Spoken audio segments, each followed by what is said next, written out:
बघा पुढील गणित स्वाध्याय 3.2 2000 रुपयाच्या 30 नोटा, 100 रुपयाच्या 15 नोटा, 10 रुपयाच्या 3 नोटा व 1 रुपयाची 7 नाणी मिळून होणाऱ्या रकमेचे विस्तारित रूप कोणते?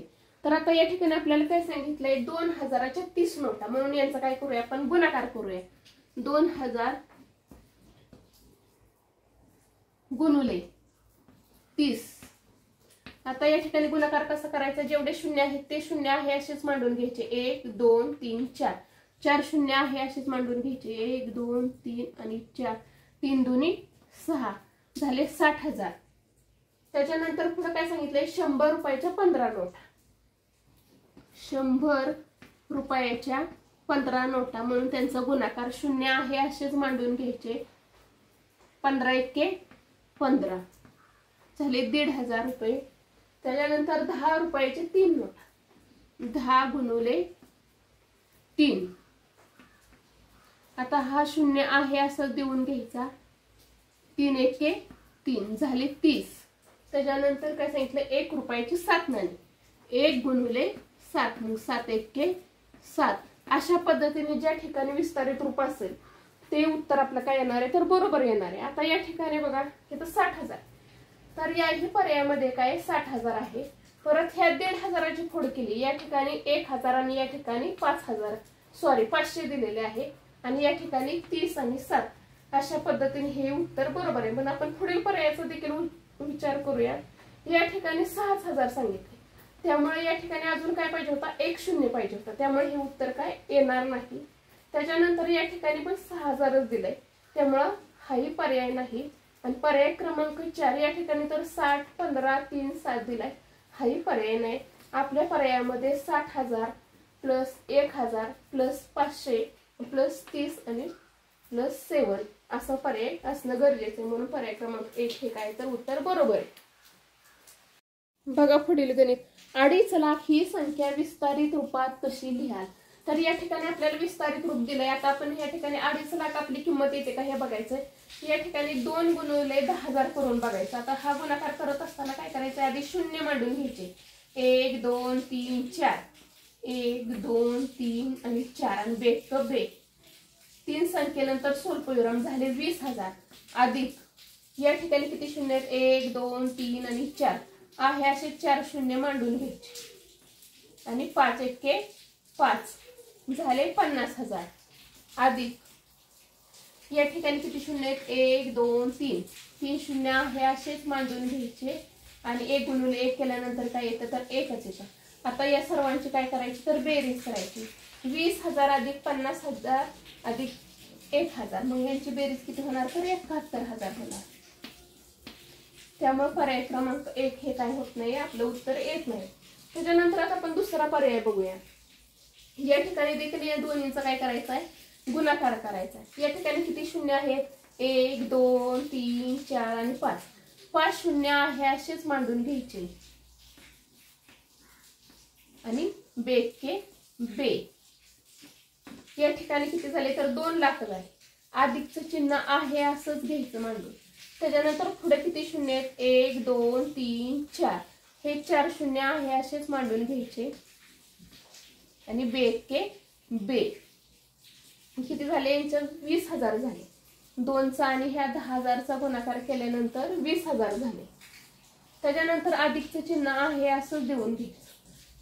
आता 5 गुणुले 1000 करायचे. मग शून्य किती आहे, ते शून्य आहे असेच मांडून घ्यायचे. या ठिकाणी 3 शून्य आहेत, 5 एके 5. आता या सर्वांची काय करायची, बेरीज करायची, कारण बेरीजचं चिन्ह मध्ये आहे. या ठिकाणी किती होणार, 2,20,000 आणि या ठिकाणी किती, तर 5,000 आहे. मग 2,25,000 काय होईल, तर यांची बेरीज येईल. 2,25,000 हे काय होईल, यांची बेरीज येईल. म्हणजे 2,25,000 म्हणजेच 2.5 लाख नाही, म्हणून पर्याय क्रमांक 2 हे देखील उत्तर नाही. त्याच्यानंतर पर्याय क्रमांक 3 पाहूया. या ठिकाणी यांचा काय करायचा आहे, गुणाकार करायचा. आता जेवढे शून्य आहेत तेवढे शून्य नेहमीप्रमाणे देऊन घ्यायचे. 1 2 3 4 आणि 5 1 2 3 4 आणि 5 1 गुणिले 1 केल्यानंतर 1च येतो. अधिकचं चिन्ह आहे असंच. ह्या दोन्हींचा काय करायचा आहे, गुणाकार करायचा आहे. आता या ठिकाणी किती शून्य आहेत, 1 2 3 4, 4 शून्य देऊन घ्यायची. 5 1 5, या ठिकाणी किती झाले, 50,000 झाले. 1,50,000 किती झाले तर 1.5 लाख झाले.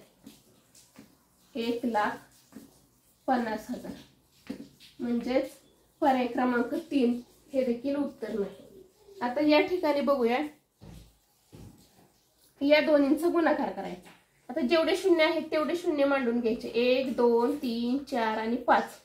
1 2 3 4 आणि 5 आणि बेके बे. अधिकचं चिन्ह आहे असं देऊन घ्यायचं. त्याच्यानंतर 5 आणि 10,000चा काय करायचं तर गुणाकार करायचा. या ठिकाणी शून्य आहे तेवढेच मांडून घ्यायचे. 1 2 3 4. 1 2 3 आणि 4 आणि 5 1 5. मग यांची बेरीज किती होईल, या ठिकाणी बघा 2,50,000 म्हणजे झाले 2.5 लाख. 2,50,000 म्हणजे पर्याय क्रमांक 4 हे काय तर उत्तर बरोबर आहे. बघा पुढील गणित. 3 गुणुले 1 लाख अधिक 7 गुणुले 10,000 अधिक 5 गुणुले 1,000 हे विस्तारित रूप पुढीलपैकी कोणत्या संख्येचे आहे. तर या ठिकाणी आपण गणित मांडून घेतलेलं आहे. यांचं विस्तारित रूप काढण्यासाठी 3 गुणुले 1 लाख होणार 3 लाख. अधिकचं चिन्ह आहे असं देऊन घ्यायचं. 7 गुणुले 10,000 होणार 70,000. या ठिकाणी अधिकचं चिन्ह आहे असं देऊन घ्यायचं. 5 गुणुले 1,000 होणार 5,000. आता यांची काय करूया आपण, बेरीज करूया. या ठिकाणी बेरीजचं चिन्ह आहे त्यामुळे यांची काय करायची तर बेरीज करायची. 3 लाख अधिक 70,000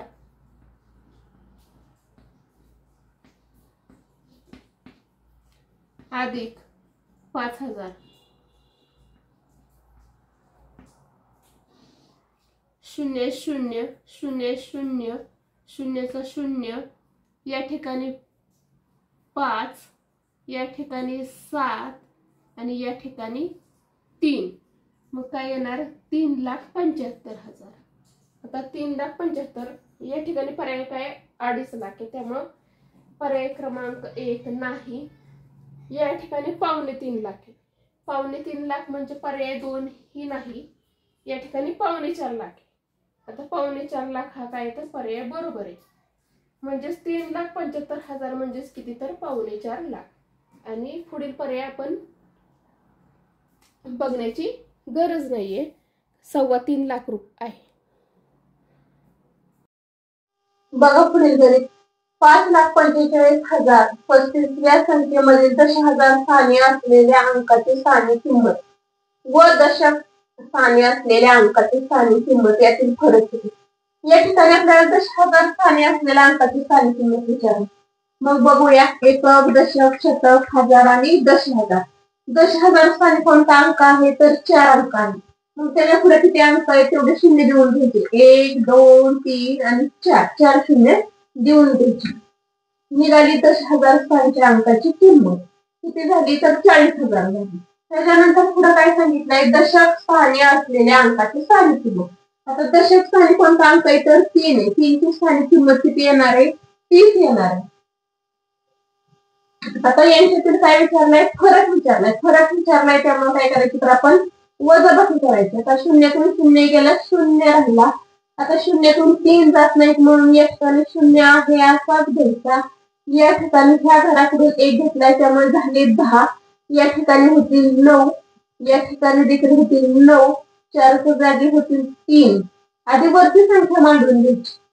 मग 10 वजा 3 राहिले 7. हे 9 आहे असेच खाली येतील.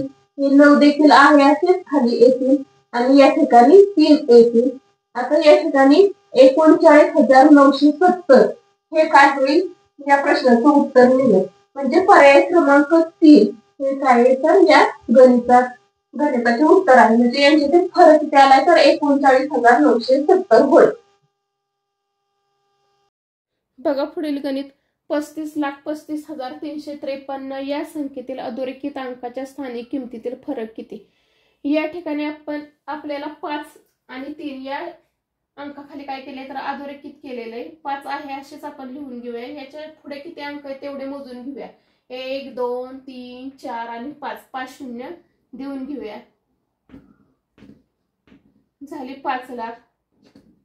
त्याच्यानंतर 3 हे काय शतकाच्या घरात आहे. मग एकक दशक आणि शतक मग किती होणार तर 300 होणार. या दोन्हीतील काय सांगितले तर फरक काढायला सांगितले. 5 लाख वजा 300 करायचं. 0 0 शून्याचे 0. आता शून्यातून 3 जात नाहीत म्हणून हे 0 आहे असेच घ्यायचे. या घरातून 1 घ्यायचा. पुढचे अंक देऊन घ्यायचे. या ठिकाणी 9 येणार. या ठिकाणी 9 येणार आणि या ठिकाणी 5 चे 4 होणार. आता 10 वजा 3 राहिले 7. 9 चे आहे असेच 9. हे 9 चे आहे असेच 9 आणि या ठिकाणी येतील 4 म्हणजेच किती येणार 4,99,700 म्हणजे पर्याय क्रमांक 1 हे काय या गणिताचे उत्तर आहे. म्हणजे या दोन्ही संख्येतील फरक किती निघालाय तर 4,99,700.